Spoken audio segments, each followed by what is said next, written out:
এই 10টা কুস্বভাবের মধ্যে একটা কুস্বভাবের নাম হলো হুব্বে দুনিয়া।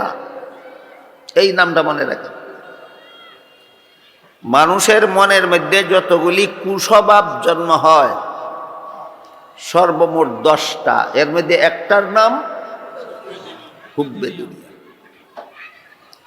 হুব্বে দুনিয়ার বাংলা অর্থ হইল দুনিয়া ভোগ করার লালসা, দুনিয়াকে উপভোগ করার লালসা।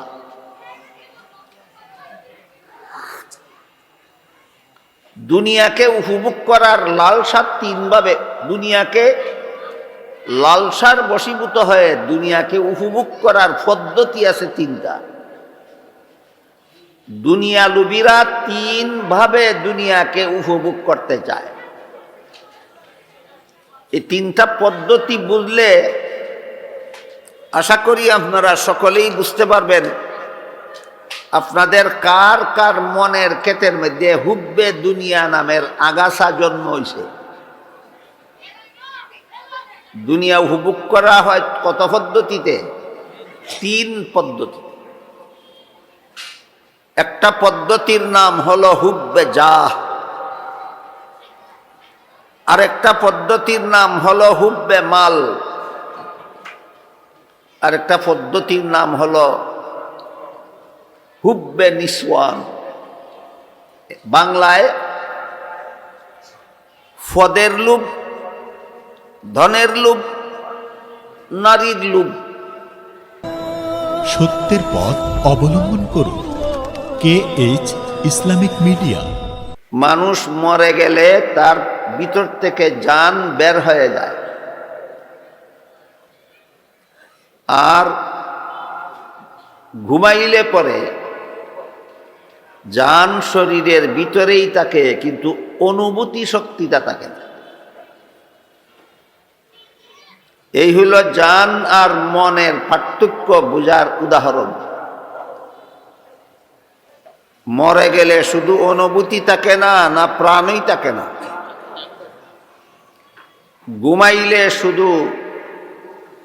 ঘুমাইলে প্রাণ থাকে না, না শুধু অনুভূতি থাকে না। ঘুমাইলে যেটা থাকে না এটার নাম মন, আর মরলে যেটা থাকে না এটার নাম জান। মানুষের এই মনটাকে কোরআনের ভাষায় বলা হয় নফস। আমরা বাংলা ভাষায় যেই জিনিসটাকে মন বলি, কোরআনের ভাষায় এটাকে বলে নফস। মানুষের মন বা নফস কৃষকের ক্ষেতের মতো। কৃষক যদি তার ক্ষেতে চাষাবাদ করে না, ফসল ফলায় না, হাল চাষ করে না, তাহলে তার ক্ষেতের মধ্যে কতগুলি আগাছা এমনিতেই জন্ম হয়। যারা গৃহস্থী করার অভ্যাস আছে বলেন আগাছা ফলাইতে হয় না এমনিই জন্ম হয়? ঠিক তেমনি ভাবে যেসব মানুষ তাদের মনকে আবাদ করে না, এদের মনের মধ্যে কতগুলি কুস্বভাবের আগাছা অটোমেটিকলি জন্ম হয়। ক্ষেত আবাদ না করলে যেমন ভাবে অটোমেটিকলি তার মধ্যে আগাছা জন্ম হয়, তেমনি ভাবে প্রতিটি মানুষ যার যার মনকে আবাদ না করলে এই মনের মধ্যে কতগুলি কুস্বভাবের আগাছা এমনিতেই জন্ম হয়। তারপর ক্ষেতের আগাছা পরিশ্রম করে পরিষ্কার করার পর ফসল এমনিতেই জন্ম হয় না, কতগুলি ফসল ইচ্ছা করে ফলাতে হয়। ঠিক তেমনি ভাবে মনের কুস্বভাবের আগাছাগুলির থেকে মনকে পরিষ্কার করার পর কতগুলি সুস্বভাবের ফসল এমনিই ফলে না, মেহনত করে ফলাতে হয়। উদাহরণ বুঝে থাকলে বলুন, মানুষের মনের অবস্থা বোঝার সহজ উদাহরণ কি? কৃষকের ক্ষেত। মানুষের মনের অবস্থা বোঝার উদাহরণ কৃষকের ক্ষেত। ক্ষেতের যেমন দুই অবস্থা, মানুষের মনেরও দুই অবস্থা। ক্ষেতের এক অবস্থা হইল আবাদ না করলে আগাছা এমনিই ফলে, আর আগাছা পরিষ্কার করার পরে ফসল এমনিই ফলে না, ফলাতে হয়। ঠিক তেমনি ভাবে যে মানুষ তার মনকে আবাদ করে না, তার মনের মধ্যে কতগুলি কুস্বভাব এমনিই জন্ম হয়। এই কুস্বভাবগুলির থেকে মনকে পরিষ্কার করার পরে কিছু সুস্বভাব আছে, এইগুলি এমনিই জন্ম হয় না, ইচ্ছা কইরা চেষ্টা কইরা জন্মাতে হয়। তাহলে উদাহরণের দিক দিয়া মানুষের মন কিসের মতো? কৃষকের ক্ষেতের মতো। যেসব কুস্বভাবের আগাছা মানুষের মনে এমনিই জন্ম হয়, এইগুলি সর্বমোট 10টা। কটা কুস্বভাব মানুষের মনে এমনিই জন্ম হয়? 10টা। এই কুস্বভাবগুলির থেকে মনকে পরিষ্কার করার পরে যে সমস্ত সুস্বভাবের ফসল মনের ক্ষেতে মেহনত করে ফলাতে হয়, ওই সমস্ত সুস্বভাবও সর্বমোট 10টা। মানুষের মনের কুস্বভাবও 10টা, সুস্বভাবও 10টা। এই 10টা কুস্বভাবের মধ্যে একটা কুস্বভাবের নাম হলো হুব্বে দুনিয়া। এই নামটা মনে রাখেন। মানুষের মনের মধ্যে যতগুলি কুস্বভাব জন্ম হয় সর্বমোট 10টা, এর মধ্যে একটার নাম হুব্বে দুনিয়া। হুব্বে দুনিয়ার বাংলা অর্থ হইল দুনিয়া বুক করার লালসা, দুনিয়াকে উপভোগ করার লালসা।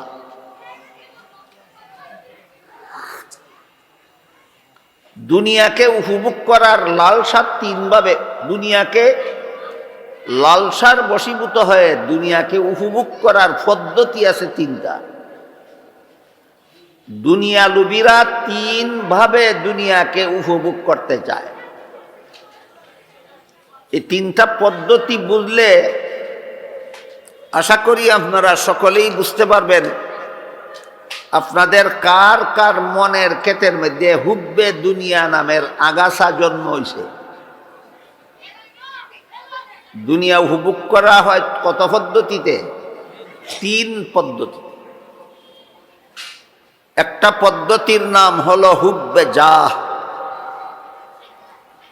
আর একটা পদ্ধতির নাম হলো হুব্বে মাল, আর একটা পদ্ধতির নাম হলো হুব্বে নিসওয়ান। বাংলায় ফদের লোভ, ধনের লোভ, নারীর লোভ। হুব্বে দুনিয়া নামের আগাছা যাদের মনের ক্ষেতের মধ্যে ফলছে, তারা হয়তো ফদের লোভের লোভী হবে, অন্যায়ভাবে সমাজের পদ দখল করবে, আর না হয় ধনের লোভের লোভী হবে, অন্যায়ভাবে মানুষের ধন সম্পদ আত্মসাৎ করবে, আর না হয় নারীর লোভে লোভী হবে, অন্যায়ভাবে নারীকে উপভোগের অপচেষ্টায় লেগে যাবে। আমার কথা বুঝে থাকলে বলেন, হুব্বে দুনিয়া নামের আগাছা এটা যাদের মনের ক্ষেতের মধ্যে ফলে, এরা দুনিয়াকে কত পদ্ধতিতে উপভোগ করার চেষ্টা চালায়? 3 পদ্ধতিতে। প্রথম পদ্ধতির নাম হইল ফদের লোভ, মানের লোভ। তার অযোগ্যতার কারণে সমাজে তাকে একটা পদ দিতে চায় না, কারণ যে পদের অযোগ্য তাকে সেই পদে দিলে উপকারের পরিবর্তে ক্ষতিই করবে। উপকারের পরিবর্তে ক্ষতি করে। ধরুন যেই লোকটার সূরা কেরাত শুদ্ধ নয় ভুল, যে কোরআনের সহি শুদ্ধ তিলাওয়াত জানে না, ভুল করে, সে কি ইমামতির পদের যোগ্য? অযোগ্য। তারে যদি এই পদে দেওয়া হয়, তাইলে আপনাদের নামাজ সঠিকভাবে পড়াতে পারবে না বিনষ্ট করে ছাড়বে? তাহলে অযোগ্যরে পদে দিলে কি হয়? উপকারের পরিবর্তে ক্ষতি হয়, উপকারের পরিবর্তে ক্ষতি হয়। এই কারণে মানুষে তাকে পদটা দিতে চায় না, তারপরও সে চলে বলে কলে কৌশলে পদটা দখল করে নিয়েই যায়। তার অন্তর প্রমাণ হইল, তার অন্তরে একটা আগাছা জন্ম হয়েছে, এটার নাম হুব্বে দুনিয়া। এটার নাম হুব্বে দুনিয়া। প্রথম পদ্ধতিতে সে দুনিয়ার লোভ চরিতার্থ করতে চায়, এই জন্য অযোগ্য হওয়া সত্ত্বেও মানুষের পদকে সে জুড়ে দখল করে নিয়ে যায়। এই ধরনের পদ দখলকারী সম্পর্কে হাদিস শরীফে রাসূল করিম সাল্লাল্লাহু আলাইহি ওয়াসাল্লাম বলেন, 3 দল মানুষের প্রতি আল্লাহ কঠিন হাসরের দিনে রহমতের দৃষ্টিতে তাকাবেন না। এর মধ্যে এক দল হলো আম্মা কওমান ওয়াহুম লাহু কারিহুন। অযোগ্যতার কারণে লোকে তারে পদে দিতে চায় না, কিন্তু সে পদ দখল করে নিয়েই যায়। আল্লাহর রাসূল বলেন, এমন পদ দখলকারীদের প্রতি কঠিন হাসরের বিচারে আল্লাহ দয়া মায়ার দৃষ্টিতে তাকাবেন না। তাহলে পদ জুড়ে দখলকারীরা অনেক উপকার হাসিল করল না, নিজেদের কপালে কুড়াল মারল, নিজেদের কপালে কুড়াল মারল। এই কুড়ালটা তার মনের ক্ষেতের একটা আগাছার ফসল। আগাছাটার নাম হুব্বে দুনিয়া। আগাছাটার নাম হুব্বে দুনিয়া। ধনের লোভের উদাহরণ, কেউ চুরি করে, কেউ ডাকাতি করে, কেউ জবরদখল করে, কেউ ছিনতাই করে, কেউ সুদ খায়, কেউ ঘুষ খায়। পদের লোভে না ধনের লোভে? ধনের লোভে। এটাও তার হুব্বে দুনিয়া নামের আগাছার ফসল। দ্বিতীয় পদ্ধতিতে দুনিয়াকে উপভোগ করতে চায়। চোর হুব্বে দুনিয়া নামের আগাছায় আক্রান্ত,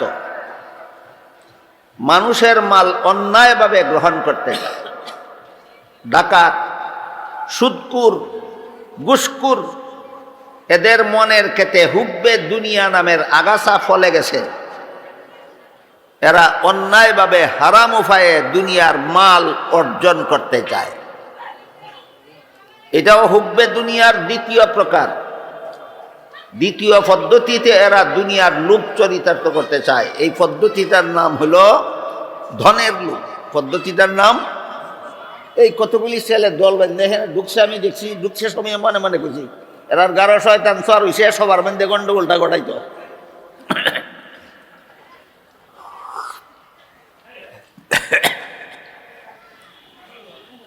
শয়তানে যখন দেখে মানুষ কোরআন হাদিসের কথা বুঝা লাইতেছে, তখন হয়তো মাইকের গারো সোয়ার হয়, মাইকে করে গন্ডগোল মানুষে যাতে বুঝতে না পারে, আর ওই এরার গারো সর হয়, এরা চিল্লা চিল্লিত লাগাই দেয় যাতে মানুষ আর কোরআন হাদিস বুঝার পরিবেশ না হয়। এই ব্যাপারে কর্তৃপক্ষের সবসময় সচেতন থাকতে হবে। লাখ লাখ টাকা খরচ করে আয়োজন করেছেন মানুষকে শুধু কোরআন হাদিসের কথা বুঝাবার জন্য। শয়তান মাইকের গারো সোয়ার ইয়া যেন এটা নষ্ট করতে না পারে, বিকল্প হিসাবে জেনারেটর রাখবেন।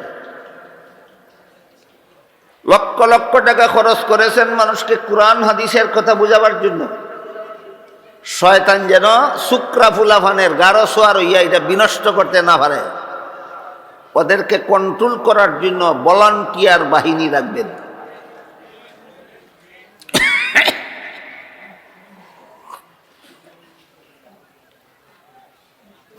গেল দ্বিতীয় পদ্ধতি, দুনিয়ার লোভ চরিতার্থ করার দ্বিতীয় পদ্ধতি হলো মানুষের ধন সম্পদ হারাম উপায়ে উপার্জন করা। দুনিয়ার লোভ চরিতার্থ করার তৃতীয় পদ্ধতি হলো মহিলাদেরকে হারাম উপায়ে উপভোগ করা। বর্তমান সমাজে হারাম উপায়ে উপভোগের প্রধান সিস্টেম দুইটা, একটা হইল ইফটিজিং আর একটা হইল দর্শন। বর্তমান সমাজে নারীদেরকে হারাম উপায়ে উপভোগ কত পদ্ধতিতে চলে? দুই পদ্ধতি চলে। একটা পদ্ধতির নাম ইফটিজিং, একটা পদ্ধতির নাম ধর্ষণ। ইফটিজিং ইংরেজি শব্দ, এর বাংলা অর্থ হইল কোনো বখাটে পুরুষের পক্ষ থেকে কোনো মহিলাকে অসভ্য কথা বলা।